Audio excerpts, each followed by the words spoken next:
क्या हाल चाल welcome to my YouTube channel Math Mavens. I am Sumit Bansal. I hope you all are doing absolutely fine. So as you all know, we are discussing case based question in this Shandar playlist, and today we are going to discuss our last chapter of this class 12th mathematics course, which is chapter probability. Probability हम यहाँ discuss करने वाले हैं। बहुत ही शानदार आपका ये chapter है, बच्चों को टफ लगता है। Bayes theorem, conditional probability, total probability, independent events, इन सब में बड़ी कंफ्यूजन रहती है। सारी की सारी कंफ्यूजन आज दूर कर दूंगा मैं, ध्यान से बस इस लेक्चर को सुनते जाना। अब इसमें खास बात क्या है कि या तो इस चैप्टर की आपको 100% एक केस स्टडी मिल ही जाएगी देखने को 4 नंबर में, या आपको इसका एक 5 नंबर का क्वेश्चन मिल जाएगा।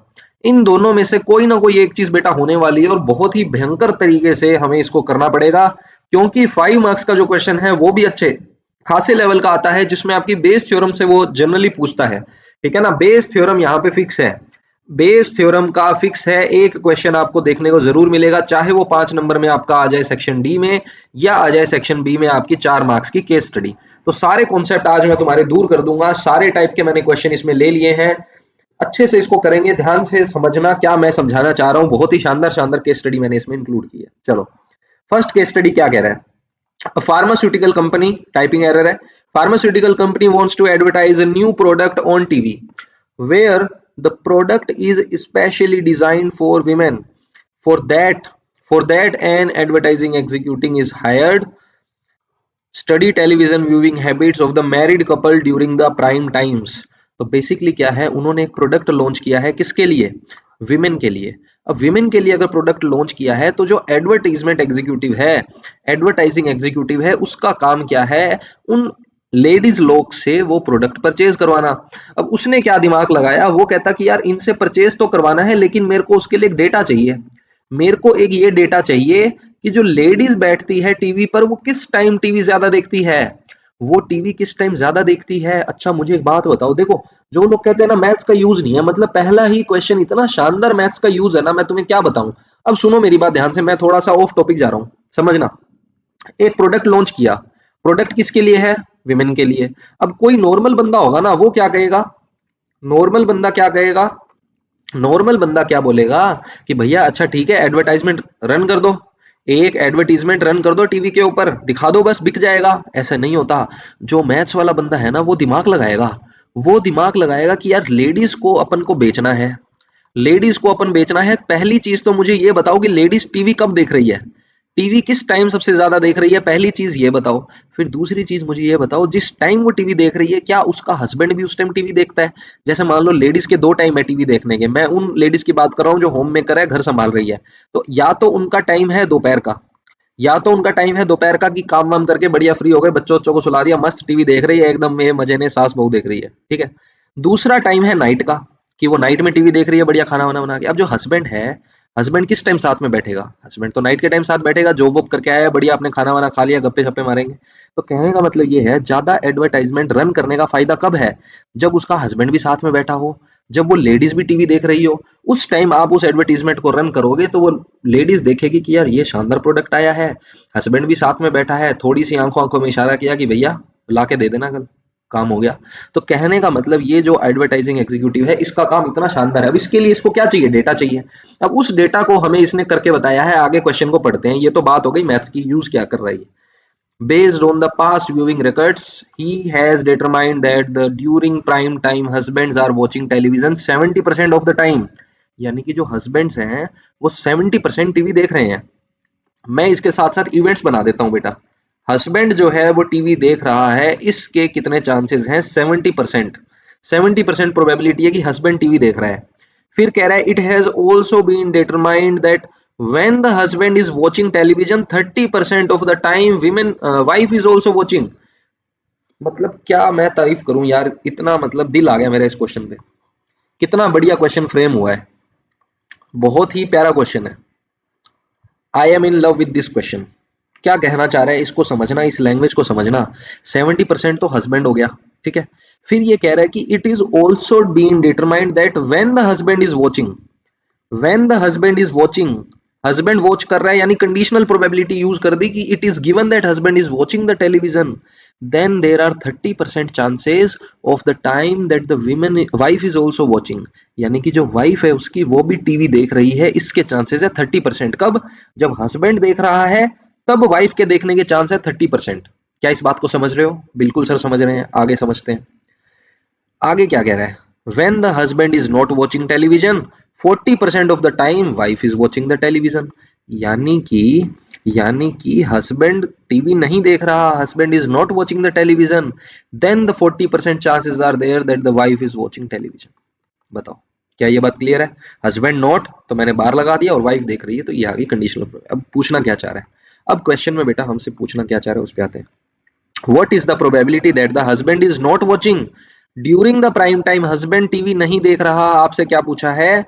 हस्बैंड इज नॉट वॉचिंग, तो हस्बैंड के देखने के चांस है 0.7, यहां आ गया 0.3, यहां आ गया 0.4, तो बेटा पी एच अगर 0.7 है तो पी नोट एच क्या होगा? 0.3 होगा without any doubt. Why sir? because we know that pH plus P naught H is equals to 1 because H and H naught are known as complementary events, they are complementary events, कोई शक इसमें नहीं है, तो 0.3 is the correct answer without any doubt।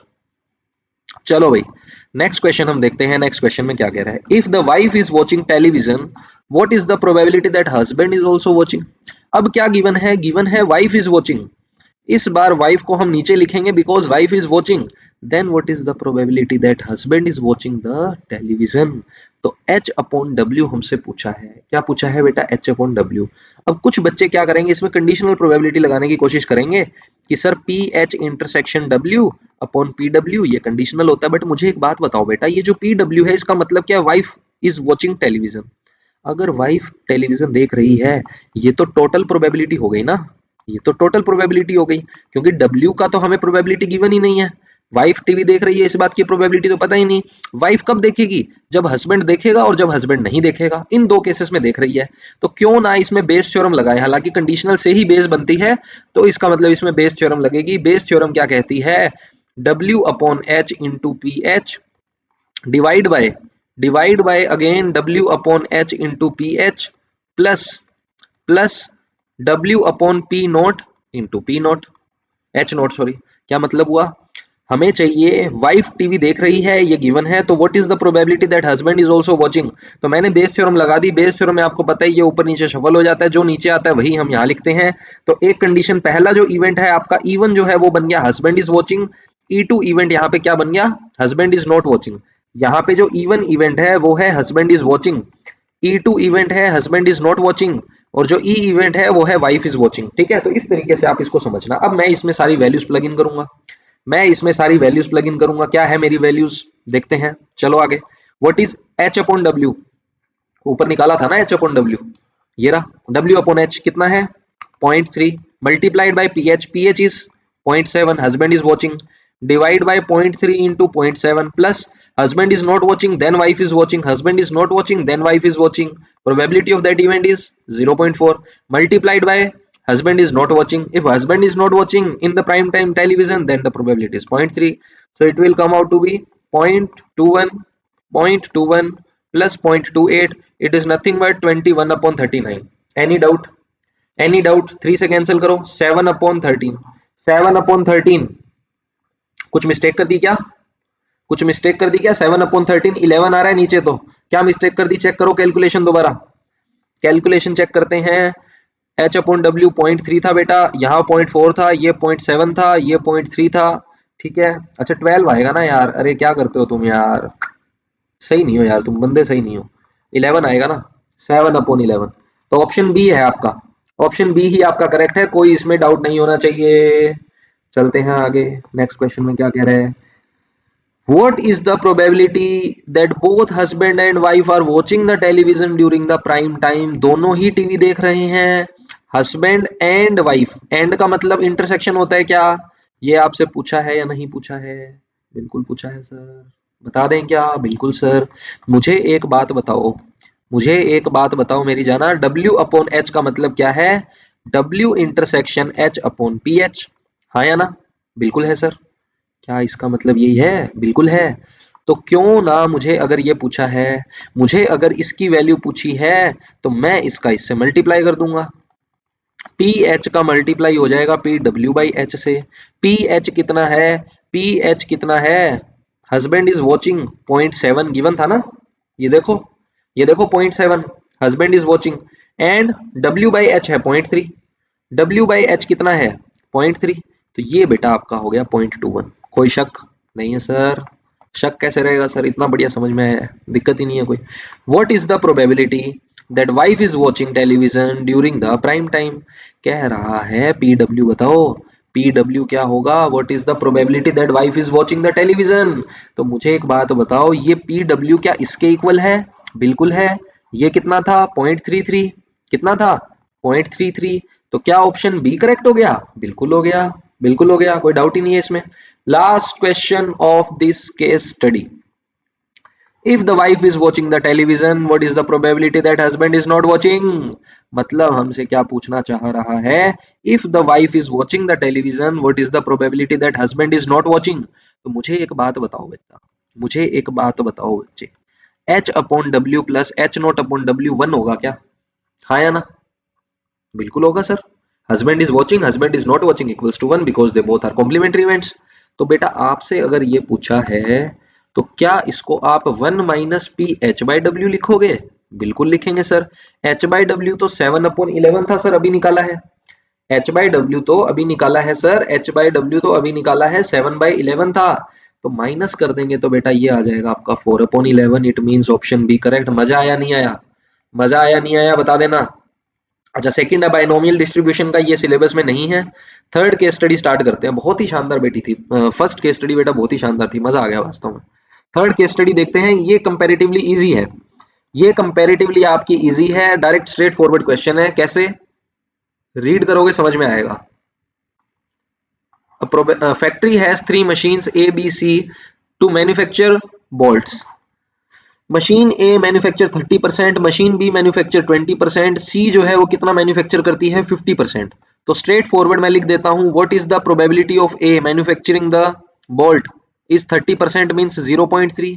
Probability of B कितना हो जाएगा? 0.2। Probability of सी कितना हो जाएगा बच्चे? 0.5। कोई शक नहीं है सर? आगे क्या बोलता है? आगे बोलता है out of their respective outputs 5%, 2% and 4% are defective. वो क्या है? डिफेक्टिव है। तो ये आपके एबीसी हो गए। एक इवेंट ई बना लेता हूं मैं। इवेंट ई क्या है? Getting a defective bolt. यहाँ पे मुझे जो ये 5% दे रखा है, इसका मतलब क्या है? इसका मतलब तो सर ये है कि ए ने डिफेक्टिव आइटम प्रोड्यूस किया है। ए ने डिफेक्टिव आइटम प्रोड्यूस किया है, क्या इसका मतलब यही है? देखो ध्यान से, हमने इसमें क्या लिखा है? ये कह रहा है out of their respective outputs 5%, 2% and 4% are defective. यानी कि जो ए ने डिफेक्टिव प्रोड्यूस किया है वो कितना किया है? ए ने जो डिफेक्टिव प्रोड्यूस किया है वो है 5%, यानी कि 0.05। दो डिजिट आएगी, ध्यान रखना, 0.5 मत लिख देना, ये मिस्टेक नहीं करनी है। बी ने डिफेक्टिव प्रोड्यूस किया है 0.2, सी ने डिफेक्टिव प्रोड्यूस किया है 0.4। अब आपसे पूछ क्या रहा है बेटा? अब आपसे ये क्या पूछना चाह रहा है?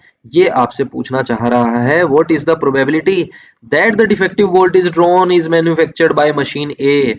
तो मुझे बताओ गिवन क्या है?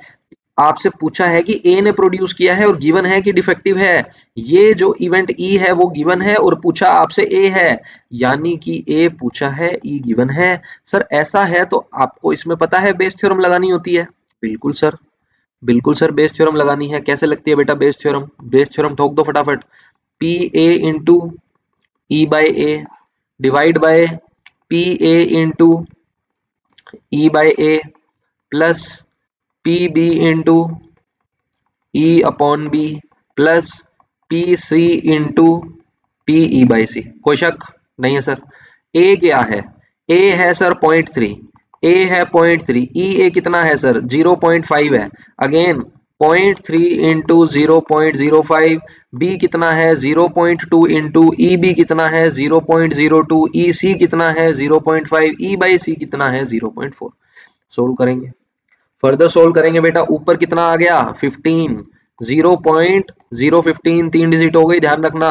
0.015 प्लस 0.004 प्लस 0.020, 20, 35, 39, तो नीचे बच गया 39, ऊपर क्या बच गया 15, तो 5 से कैंसिल करो, 5/13 आ जाएगा बेसिकली, 5/13, यानी ऑप्शन बी आपका करेक्ट है। अब देखो सेकंड थर्ड मुझे बताने की जरूरत नहीं है, यहां कह रहा है बी कितना करेगा, सी कितना करेगा, तो यार सीधा सीधा पूछ रहा है आपसे कि बी कितना डिफेक्टिव बनाएगा, सी कितना डिफेक्टिव बनाएगा, तो बस फर्क किसका आएगा, ऊपर आपको इस जगह पे बी कर देना है और सी कर देना है, नीचे सारा सेम ही रहेगा, ठीक है।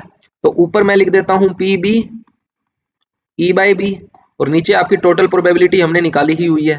पी बी कितना था बेटा, पी बी कितना था 0.2 इंटू 0.02, 0.039, यानी कि 4/39 आ गया, 4/39 आ गया। अच्छा डेसिमल में पूछा है क्या, डेसिमल में पूछा है, कर लेना यार, डेसिमल में 0 0 लगा के ठोक लो, ठीक है, बन जाएगा 0.01 के अप्रोक्स आ गया ना, 1 के अप्रोक्स आ गया, पता चल ही रहा है, ये देखो यार, इतना मत करवाओ यार मेरे से, अब ये देखो 1 आ गया ना, 0.1 आ गया बेसिकली, कोई दिक्कत इसमें। ऐसे ही सी का पूछा है, ठीक है, सी का भी कर लेना, मैं ये नहीं बताऊंगा, आंसर बता देता हूँ, नीचे है, नीचे आ जाएगा, ये आ जाएगा आपका, ठीक है। अब आ जाते हैं फोर्थ पे, फोर्थ ठीक है थोड़ा, ये अच्छा क्वेश्चन है। What is the probability that the defective bolt is not manufactured by B, B ने मैन्युफैक्चर नहीं किया। अब इसको दो तरीके से कर सकते हैं, आपको पता है कि बी ने मैन्युफैक्चर किया है, बी ने मैन्युफैक्चर किया तो कितना आया, 0.1 आया, 0.1 का मतलब हमारा कितना था, ऊपर कितना था 4/39 था, 4/39 हमारा आया था नहीं आया था, बता देना मुझे, 4/39 आया था बी अपॉन ई।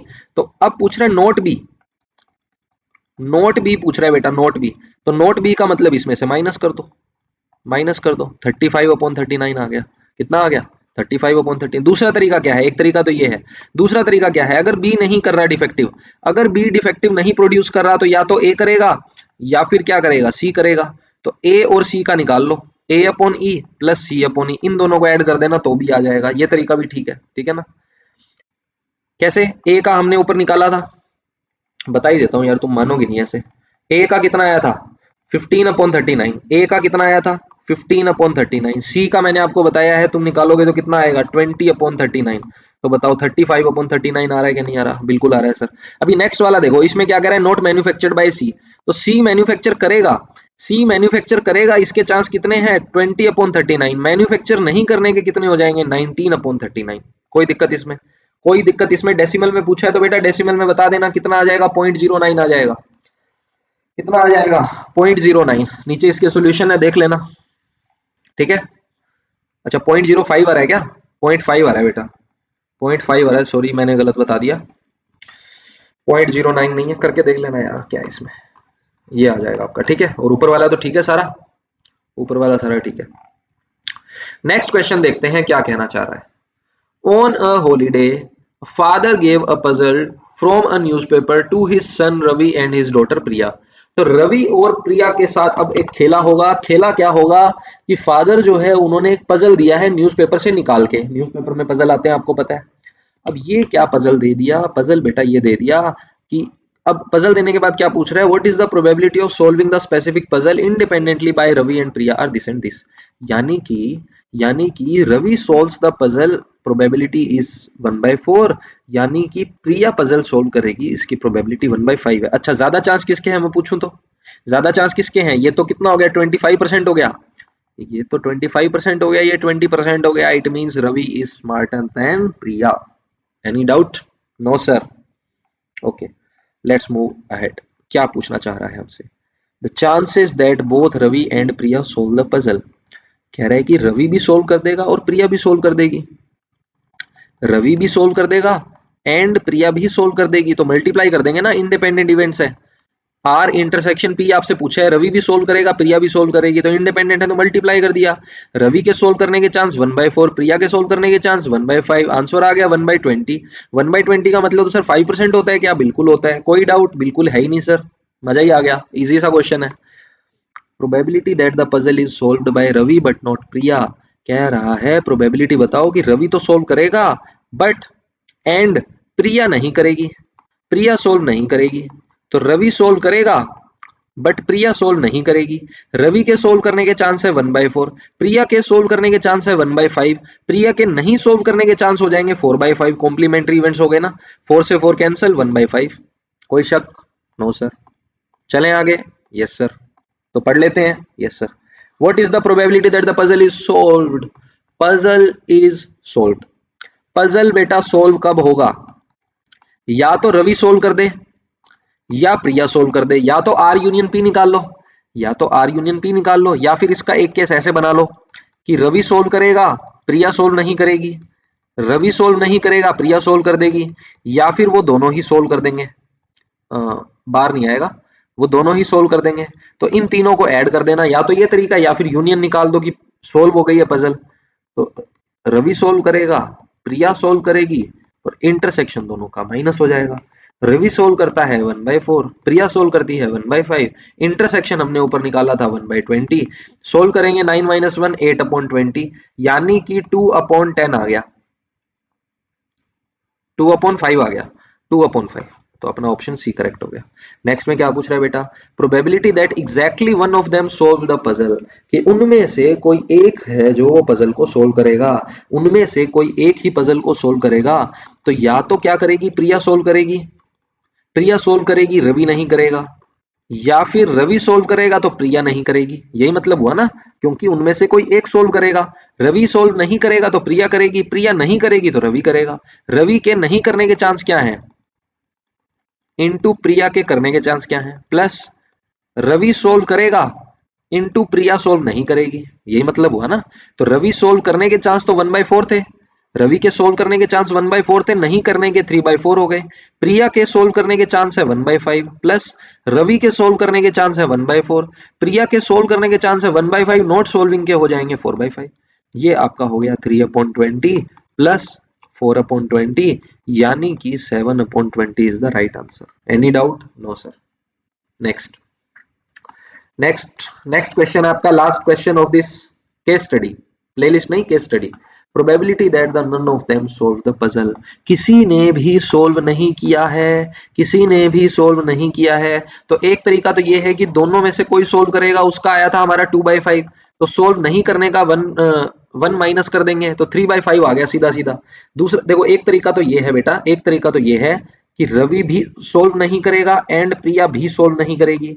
तो वेन डायग्राम आपको पता है इसका क्या होता है, डी मॉर्गन्स लॉ क्या कहता है, आर यूनियन पी का डैश कर दो, आर यूनियन पी का डैश कर दो, तो सेम ही बात है। आर यूनियन पी बेटा 2/5 था, तो नोट का क्या हो जाएगा आपका, वो 3/5। दूसरा तरीका ये है कि ना तो ये सोल्व करेगा ना ही ये सोल्व करेगा, तो रवि सोल्व नहीं करेगा, इसके चांस हैं 3/4, प्रिया सोल्व नहीं करेगी, उसके चांस है 4/5। तो 3/5 is the correct answer. Any doubt? नहीं है। बहुत बढ़िया, बहुत ही बढ़िया, बहुत ही दिल लगा के पढ़ रहे हो तुम, मुझे पता है। शानदार बच्चे हो। क्या पूछना चाह रहा है? फिफ्थ क्वेश्चन देखते हैं बेटा, 2 क्वेश्चन और करेंगे। In an office there are 3 employees, Vinay, Sonia and Iqbal. Vinay, Sonia and Iqbal process income copies, incoming copies of a certain form. Vinay process 50%, यानी कि जो विनय काम कर रहा है वो 50% काम कर रहा है 0.5, जो सोनिया काम कर रही है वो कर रही है 0.2 यानी 20%, और जो इकबाल भाई साहब हैं वो कितना काम कर रहे हैं 0.3%, यानी Sonia is the laziest among them. Sonia सबसे कम काम कर रही है। ठीक है, ये सोनिया मुझे लग रहा है विनय से अपना काम करवा रही है, विनय के पास ज्यादा काम है ना। आगे क्या कह रहे हैं, विनय हैज एन एरर रेट। अब सुनो, एक इवेंट ई बना लेते हैं, एरर हो रहा है, क्या हो रहा है, एरर हो रहा है। एरर कौन कर रहा है वो हमें देखना है। मान लो एरर हुआ है, और वो एरर किसने किया है, वो एरर किसने किया है, ए ने किया है बेसिकली। तो पहले ए लिखेंगे, ए ने कोई एरर किया, कोई दिक्कत इसमें, ए ने कोई एरर किया, कितना, कितने चांस है, 0 पॉइंट, अच्छा ए नहीं लिखना, हमने ऊपर अलग लिखा था। Okay okay okay okay okay, sorry sorry sorry sorry sorry. हमारा ये है इकबाल, तो इकबाल का लास्ट में, अच्छा मैंने आगे पीछे कर दिया यार, चलो कोई बात नहीं, कोई बात नहीं, 0.03 कर लेते हैं, कोई बात नहीं, क्या हो गया तो, ई अपॉन वी। विनय के एरर चांस कितने हैं, 0.06, 0.06। एरर चांस सोनिया के कितने हैं, 0.04। ठीक है, ये है। पूछना क्या चाह रहे हैं हमसे, what is the what is the conditional probability, what is the conditional probability that an error is committed in processing given that Sonia processed the form। given क्या है बेटा, given है कि सोनिया ने प्रोसेस किया है और उसमें एरर है, और उसमें एरर है तो ये तो हमने सीधा ही निकाल लिया 0.04 बी इसका करेक्ट आंसर हो गया, सीधा सीधा कंडीशनल प्रोबेबिलिटी हमें पता ही है। नेक्स्ट में क्या पूछ रहा है, probability that Sonia processed the form and committed an error. अब काम उल्टा हो गया, ई बाई एस तो बेटा डायरेक्ट हो गया ये तो डायरेक्ट हो गया। अब क्या पूछ रहा है कि एरर हुआ है और सोनिया ने एरर किया है, सोनिया ने एरर किया है, कमिटेड एन एरर गिवन है। तो इसमें तो बेटा बेस थ्योरम लगेगी ना, इसमें तो बेस थ्योरम लगेगी। कैसे, क्योंकि ई तो टोटल प्रोबेबिलिटी है। फॉर्मूला ठोको फटाफट, फॉर्मूला ठोको फटाफट, ई कहां लिख दिया, एस आएगा। तो ये आपका बेटा बन जाएगा क्या, P S into E by S. अब तीनों का लगा देंगे, ई बाई एस एरर किया है सोनिया ने या फिर एरर किया है विनय ने, क्योंकि एरर तो हुआ ही है ना, फिर एरर हुआ है इकबाल से। एरर होने के चांस तो ऐसे ही निकलेंगे बेटा, बेस थ्योरम लगेगी, इसमें कोई डाउट ही नहीं है। एस क्या है, प्रोबेबिलिटी ऑफ एस, थोड़ा सा ऊपर जाना पड़ेगा। चलो, प्रोबेबिलिटी ऑफ एस क्या था बेटा, यहां लिख रहा हूं 0.2। ई एस कितना है 0.04, डिवाइड बाय पी एस कितना है, अगेन सेम है बेटा, प्लस पीवी कितना है 0.5 और वी के चांस कितने हैं 0.06, आई के चांस कितने हैं 0.3 और ई बाई आई कितना है 0.03। कोई दिक्कत इसमें नहीं है। ऊपर क्या आ गया बेटा, 8 आ गया, पॉइंट पॉइंट सब हट जाएंगे, लगा देता हूं, चलो परेशान हो जाओगे ऐसे। नीचे कितना आ गया 8, फिर आ गया 30, फिर कितना आ गया 9, तो ये हो गया 39 प्लस 8 47 और ऊपर आ गया 8, तो 8/47 आ रहा है बेटा, 8/47। अरे यार डेसिमल में पूछ लिया क्या, डेसिमल में देख लेना यार, डिवाइड करके देख लेना इसको, है ना, बन ही जाएगा। कितना बन जाएगा, 0.008 बन जाएगा, कर लेना सॉल्व, इतना कोई इसमें भारी काम नहीं है। What is the total probability of committing an error, total probability of committing an error, error करने की टोटल प्रोबेबिलिटी, बेटा ये टोटल प्रोबेबिलिटी होती है क्या, बिल्कुल होती है सर। इसको ऐड किया कितना आया बेटा 0.047, 0.047 option B is correct, option B is correct. चलो भाई लास्ट दो क्वेश्चन, क्या पूछना चाह रहा है, शानदार क्वेश्चन है। The manager of the company wants to do a quality check. Manager कहता है यार ये सोनिया, विनय, इकबाल क्या कर रहे हैं, एरर बड़े कर रहे हैं, चेकिंग करनी पड़ेगी। क्या चेकिंग कर रहे हैं, during inspection he selects a form at random from the day's output of the processed form. If the form selected at random has an error, what is the probability it is not processed by Vinay? यानी कि error तो उसमें है but विनय का वो नहीं है। तो अब इसको दो तरीके से आप सोल्व कर सकते हो। अगर विनय का नहीं है तो या तो वो सोनिया ने एरर किया है, ये लड़की मरवाएगी, ठीक है ना, काम इस पे नाम आ रहा है और काम खुद कर रही है गलत, या इकबाल ने किया है, इकबाल ने किया है या सोनिया ने किया है तो विनय ने नहीं किया। दूसरा तरीका क्या है, हम ये निकाल लें कि विनय ने एरर किया है और उसको 1 में से कर दे माइनस। तो मुझे लग रहा है ये ज्यादा कन्वीनियंट रहेगा, क्योंकि सोनिया का हमने निकाला हुआ है, इकबाल का हमें फिर भी चाहिएगा, है ना।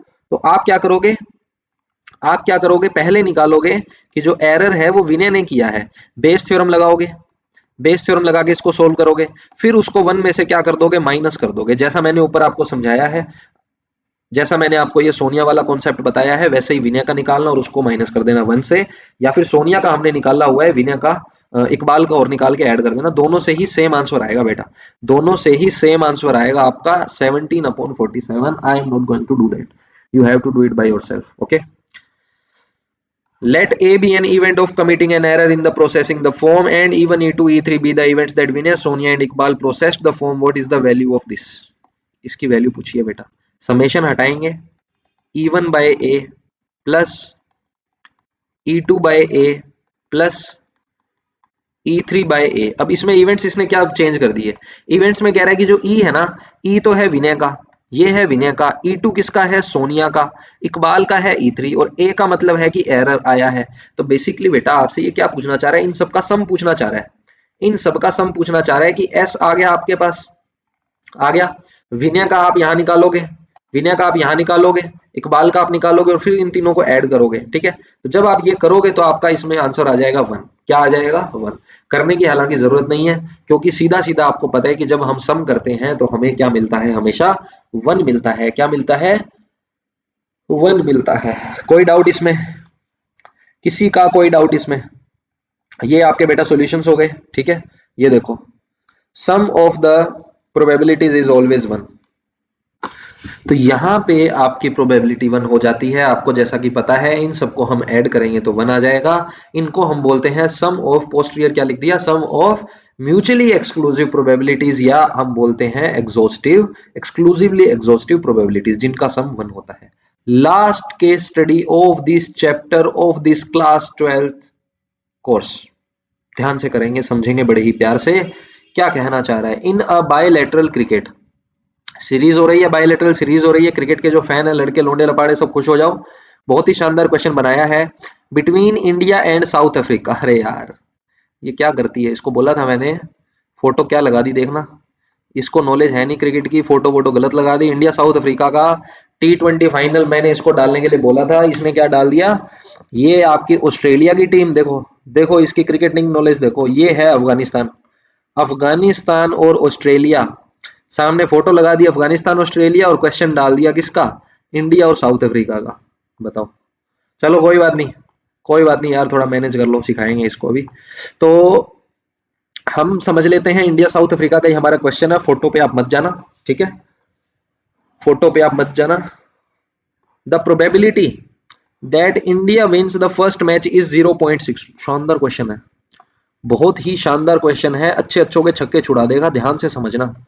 इंपॉर्टेंट कॉन्सेप्ट है, बहुत ही इंपॉर्टेंट कॉन्सेप्ट है। सारे दिमाग की ऐसी तैसी हो जाएगी अगर तुम्हें कॉन्सेप्ट आते नहीं है, रट के बैठे हो। जो समझ के बैठे हैं वो एकदम हवा में उड़ा देंगे इसको, और जिनको दिक्कत है उनके कॉन्सेप्ट मैं दूर कर दूंगा अभी 5 सेकंड में। देखते रहना बस ध्यान से। क्या कहना चाह रहा है ये कह रहा है कि पहला मैच जो है ना, probability that India wins the first match, India जो है फर्स्ट मैच विन करती है, इसकी प्रोबेबिलिटी 0.6 है। कोई दिक्कत नहीं है। I1 का मतलब है इंडिया फर्स्ट मैच जीत रही है, ठीक है। If India wins any match, then the probability that it wins the next match is 0.7। यानी कि ये कह रहा है कि जो इंडिया है ना, इंडिया अगर कोई मैच जीती, मान लो पहला मैच इंडिया जीती, then the probability it wins the next match, तो नेक्स्ट मैच भी इंडिया जीतेगी, इस बात की प्रोबेबिलिटी 0.4 है। शानदार क्वेश्चन है, मैं कह रहा हूं ध्यान से समझना। इंडिया ने कोई मैच जीता, जरूरी नहीं है पहले जीता, मान लो इंडिया ने तीसरा मैच जीता, तो उसके बाद फिर वो फोर्थ मैच भी जीतेगी, इस बात की प्रोबेबिलिटी 0.4 है, 40% है, ठीक है। अदरवाइज ये चीज तो हो गई कि लगातार 2 मैच जीतेगी तो प्रोबेबिलिटी 0.4 है। मोटी मोटी बात ये समझ लेना, मोटी मोटी बात ये समझ लेना, लगातार 2 मैच जीतने की प्रोबेबिलिटी 0.4 है, ठीक है। आगे क्या कह रहा है? Otherwise the probability is 0.3। Otherwise the probability is 0.3। Otherwise का मतलब क्या हुआ यहाँ पे? इसमें कह रहा है कि उसने पहले एक मैच जीता, तब दूसरा जीतने की प्रोबेबिलिटी 0.4 है। लेकिन अगर पहला जीता ही नहीं, तो दूसरे की प्रोबेबिलिटी क्या है? अगर इंडिया ने, अगर अदरवाइज का मतलब यहाँ पे क्या है, ध्यान से समझना बेटा, घुमा देगा क्वेश्चन। इंडिया ने कोई मैच जीता, तब उसके बाद नेक्स्ट मैच जीतने की प्रोबेबिलिटी 0.4 है, लेकिन वो कह रहा है अदरवाइज, यानी कि अगर पहला मैच इंडिया ने नहीं जीता, पहला इंडिया ने नहीं जीता मतलब साउथ अफ्रीका ने जीता, S1 लिख देता हूं मैं। या तो आप I1 बार लिख दो, या आप S1 लिख दो, एक ही बात है कि इंडिया ने नहीं जीता तो साउथ अफ्रीका ने जीता है ना, ऑब्वियस सी बात है, ठीक है। तो S1 का मतलब है साउथ अफ्रीका ने पहला मैच जीता, तब इंडिया दूसरा जीतेगी, इस बात के क्या चांस है? 0.3। India lose the first match, S1 का मतलब हो गया India lose the first match, South Africa wins, then what is the probability of I2 India winning the second match is 0.3।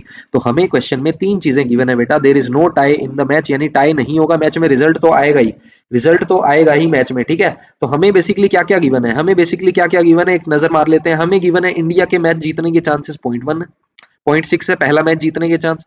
कोई भी उसने मैच जीता तो नेक्स्ट मैच जीतने के चांस 0.4 है। पहला मैच उसने हारा तो दूसरा मैच जीतने के चांस 0.3 है, ठीक है। अब क्वेश्चन पे आते हैं, अब क्वेश्चन पे आते हैं। क्वेश्चन में बेटा क्या पूछना चाह रहा है? What is the probability that India won the second match if it has already loose the first match? तो बेटा आपसे क्या पूछ रहा है? इंडिया ने सेकंड मैच जीता है, it is already given that India has लूजन first match, तो इंडिया ने पहला मैच हारा है, मतलब पहला मैच जीता किसने है? साउथ अफ्रीका ने। तो साउथ अफ्रीका ने जीता है पहला, दूसरा जीता है इंडिया ने, चांस है 0.3। मजा आया नहीं आया? मजा आया नहीं आया बता देना। देखते हैं नेक्स्ट क्वेश्चन में हमें क्या बोल रहा है। नेक्स्ट क्वेश्चन में बेटा हमें बोल रहा है, नेक्स्ट क्वेश्चन में हमें ये बोल रहा है, नेक्स्ट क्वेश्चन सेकंड क्वेश्चन में हमें बोल रहा है probability that India losing the third match if India has already लूजन the first two matches. बेटा इसमें थर्ड मैच का कोई चक्कर ही नहीं है, आप इस कंडीशन को ऐसे समझना, आप इस कंडीशन को ऐसे समझना, ये कह रहे हैं India losing the third match if India has already लूजन the first two matches. मुझे एक बात बताओ, हमें प्रोबेबिलिटी दे रखी थी क्वेश्चन में, हमें प्रोबेबिलिटी दे रखी थी कि इंडिया ने पहला मैच जीता तो दूसरा मैच भी इंडिया जीतेगी, इस बात की प्रोबेबिलिटी 0.3 है। क्या हमें ये दे रखा था? 0.4 है, सॉरी, हमें ये दे रखा था if India wins any match then the probability India wins the next match is 0.4। फिर कह रहा है कि, फिर क्या कह रहा है, otherwise the probability is 0.3, otherwise the probability is 0.3, यानी कि इंडिया ने पहला मैच लूज किया है और सेकंड मैच इंडिया ने विन किया है। ये दोनों कंडीशन इंडिया के लिए है बेटा, ध्यान से समझना, मैं दोबारा बता रहा हूँ वरना पजल हो जाओगे इस क्वेश्चन में, ठीक है ना, खतरनाक क्वेश्चन है, थर्ड थर्ड का कोई चक्कर नहीं है। इसने हमें ये बोला कि पहला मैच इंडिया ने जीता तो दूसरा मैच इंडिया जीतेगी, इस बात के चांस है 0.4। पहला मैच इंडिया ने हारा तो दूसरा मैच इंडिया जीतेगी, इस बात के चांस है 0.3। ठीक है, अब ये क्या कह रहा है, ये कह रहा है कि थर्ड मैच इंडिया ने क्या किया है, लूज किया है, it has already लूजन the first two matches, यानी कि बेसिकली वो ये पूछना चाह रहा है कि पहला मैच भी इंडिया ने हारा तो दूसरा मैच भी इंडिया हारेगी, इस बात के क्या चांस है। पहला तो इंडिया ने हारा ही, दूसरा भी और तीसरा भी, तो हम तो इस दो को पकड़ लेते हैं। थर्ड से क्या मतलब है, ये तो उसने ये बोला था ना, ये थोड़ी बोला था कि पहला मैच जीतेगी तो दूसरा मैच जीतेगी, चाहे मान लो उसने फोर्थ मैच जीता तो उसके फिफ्थ मैच जीतने के चांस ये हैं, अगर उसने फोर्थ मैच हारा है तो उसके फिफ्थ मैच जीतने के चांस ये हैं, तो इसका मतलब ये है बेसिकली, ठीक है ना, 1 2 3 इसको इंडेक्स को फिक्स नहीं करना यहाँ पे, ठीक है। तो अब मुझे दोनों लगातार हरवाने हैं इसको, तो मुझे एक बात बताओ, W/L अगर 0.3 है तो मैं ये कह रहा हूं पहला मैच इंडिया ने लूज किया तो दूसरा भी लूज करेगी, विन नोट, W का मतलब यहाँ विन है, नोट विन का मतलब क्या हो गया, वन में से इसको माइनस कर देंगे तो 0.7 आ जाएगा। नोट विन का मतलब तो बेटा यही होता है ना कि दोनों ही मैच उसने हारे हैं, दो मैच उसने हारे हैं, यानी 0.7 आएगा। बेटा कोई डाउट नहीं होना चाहिए इसमें, फंस जाओगे वरना, ठीक है ना, ध्यान से समझ लेना मेरा ये कॉन्सेप्ट। थर्ड क्वेश्चन अब अच्छा शानदार क्वेश्चन है, इससे तुम्हारा कॉन्सेप्ट क्लियर हो जाएगा ये वाला, इसमें और इसमें क्या डिफरेंस है अभी पता चलेगा। Probability that India losing the first two matches, अब देखो इसमें और इसमें क्या फर्क है, इसमें और इसमें क्या फर्क है, यहां उसने ये बोला है कि उसने दो मैच तो मैंने फिर भी लिए हैं, पहला मैच उसने हारा है देन दूसरा हारने के चांस है 0.7। एक तो चीज ये है, एक हमें ये कह रहा है कि पहला मैच एंड दूसरा मैच हारा है, इन दोनों बातों में फर्क है बेटा, दोबारा सुनना। अगर मैं ये बोलता हूं India losing first two matches और दूसरा इवेंट में ये बोलता हूं if India lose the first match then what is the probability that it will lose the second match, दोनों में फर्क है। यहां थर्ड क्वेश्चन में तो हम डायरेक्ट बोल रहे हैं कि दोनों ही मैच इंडिया हारेगी, सेकंड क्वेश्चन में अपने ये बोल रहे थे कि पहला मैच अगर हारेगी तब दूसरा हारेगी, ठीक है ना, यानी सेकंड मैच हारेगी तब थर्ड मैच हारेगी, वो ऐसे समझना इस क्वेश्चन को। तो हमें बेसिकली इसने यहाँ पे ये पूछा है कि दोनों मैच हारने के क्या प्रोबेबिलिटी है। तो मुझे एक बात बताओ, मुझे एक बात बताओ बेटा, मुझे एक बात बताओ, L2/L1 क्या होता है, L2/L1 मैंने अभी निकाला था, L2/L1 ये होता है L2 intersection L1 divide by L1। क्या मतलब है यहाँ पे L1 L2 का, कि पहला मैच भी हारेगी इंडिया, दूसरा भी हारेगी, पहला भी हारेगी दूसरा भी और ये भी, इसकी प्रोबेबिलिटी मैं निकाल चुका हूँ 0.7 है, मल्टीप्लाई किससे करूंगा, probability that India will lose the first match then we will get that India will lose the both matches, दो मैच अगर कंटिन्यू उसने हारे हैं तो इसके चांस मुझे मिल जाएंगे। PL1 का मतलब क्या है, इंडिया पहला मैच हारेगी, इंडिया के पहले मैच जीतने के क्या चांस थे हमें दे रखे थे ना, I1 का मतलब इंडिया ने पहला मैच जीता है 0.6, तो अगर 0.6 उसके जीतने के चांस है तो हारने के चांस बेटा 0.4 हो जाएंगे, 0.4 इंटू 0.7 0.28 आ जाएगा, कितना आ जाएगा 0.28। Next question, the probability that India winning the first 3 matches, अब ये शानदार क्वेश्चन है, पहले तीनों ही मैच इंडिया जीत रही है, तो इस केस के अंदर हमें क्या करना पड़ेगा, ध्यान से समझेंगे, इंडिया जो है वो तीनों मैच जीत रही है, इंडिया ने पहला दूसरा और तीसरा मैच उसने जीता है, इस बात की क्या प्रोबेबिलिटी है, तीनों का इंटरसेक्शन आपको निकालना है, जैसे यहाँ पे हमने निकाला था। तो बेसिकली अब तीनों का इंटरसेक्शन कैसे निकलेगा, तीनों ही मैच जीते हैं, क्यों ना मैं इसको ऐसे करूं, इंडिया ने पहला मैच जीता इनटू दूसरा मैच भी इंडिया ने जीता, कंडीशन गिवन है कि पहला जीता है, क्लियर है ना बिल्कुल, फिर मल्टीप्लाई, इंडिया ने तीसरा मैच जीता है, कंडीशन गिवन है कि W1 इंटरसेक्शन W2, यानी कि पहले दो मैच उसने जीते हैं। क्या इसका मतलब यही होगा, किसी भी बच्चे को कोई डाउट इसमें, किसी भी बच्चे को कोई डाउट इसमें नहीं है, चलें आगे, बहुत बढ़िया, चलो फिर समझना ध्यान से, पहला मैच इंडिया जीतेगी इस बात के चांस क्या है, 0.6 है, क्वेश्चन में गिवन था बेटा, पहला मैच अगर इंडिया जीतती है तो दूसरा मैच जीतने के चांस बेटा 0.4 है, क्वेश्चन में गिवन था। ये अब एक मैच हो गया, इसको ऐसे समझना कि पहला मैच इंडिया ने जीता है, W2 समझ लेना। पहला मैच इंडिया ने जीता है तो दूसरा मैच जीतना, यानी 2 कंटिन्यू मैच जीतने हैं बेसिकली, ऐसे समझना। थर्ड वर्ड का कोई चक्कर नहीं है, 2 continue match, 2 continue match, 1 single match. तो ये बेसिकली आपका हो गया 0.6 इंटू 0.16, ये हो गया 0.96। तो 0.096 आपका यहाँ आंसर हो जाएगा। Last question of this chapter of this case study. क्या कहना चाह रहा है हमसे, क्या कहना चाह रहा है ये क्वेश्चन हमसे, पढ़ते हैं इसको। ये बेसिकली बेटा आपको कह रहा है what is the probability that India winning exactly one of the first 3 matches. क्या कहना चाह रहा है, ये कह रहा है कि इंडिया एक ही मैच जीतेगी। पहला मैच अगर इंडिया ने जीता है तो दूसरे 2 हारे हैं, पहला जीता है तो बाकी 2 हारे हैं, पहला मैच अगर हारा है तो दूसरा जीता है, फिर तीसरा मैच उसने हारा है, ऐसे समझ लो। फिर पहले 2 मैच अगर इंडिया ने हारे हैं तो थर्ड जीता है। 3 ही केस बनेंगे ना, फर्स्ट मैच जीत रही है, सेकंड जीत रही है, थर्ड जीत रही है, क्योंकि एग्जैक्टली एक ही मैच जीतना था, एक ही मैच जीतना था। अब इसकी प्रोबेबिलिटी क्या होगी, पहला मैच जीता लेकिन दूसरा मैच हारा, कब हारा, जब पहला जीता, है ना। फिर तीसरा मैच हारा, लेकिन कब हारा, जब दूसरा भी हारा था उसने। सिर्फ इसकी बात कर रहा हूं मैं, यही बनेगा ना, इनटू है, सॉरी, यही बनेगा। पहला मैच जीता, दूसरा हारा कब, जब पहला जीता, तीसरा हारा कब, जब दूसरा हारा। तो probability of winning India first match 0.6, probability is that India will lose the second match if it has won the first match. तो हमने क्वेश्चन में हमें गिवन था कि पहला मैच और दूसरा मैच जीतने के चांस हैं 0.4, पहला मैच हारने के चांस तो दूसरा जीतने के चांस है 0.3। तो मुझे तो पहला जीतवाना है, दूसरा हरवाना है, तो मैं यहाँ इसका बार कर दूंगा, बार कर दूंगा तो मुझे 0.3 मिल जाएगा। आई ना बात समझ में। दोनों मैच लगातार हारने हैं तो इसका बार कर देंगे, इसका कॉम्प्लीमेंट्री इवेंट ले लेंगे,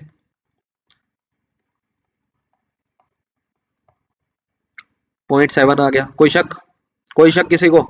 तो ये आपका बेसिकली हो गया 0.18 इंटू 0.7, ये आपका हो जाएगा कितना, 0.126 प्लस। अब इसी टाइप से इसको सोल्व करना है, इसी टाइप से इसको सोल्व करना है, ठीक है ना।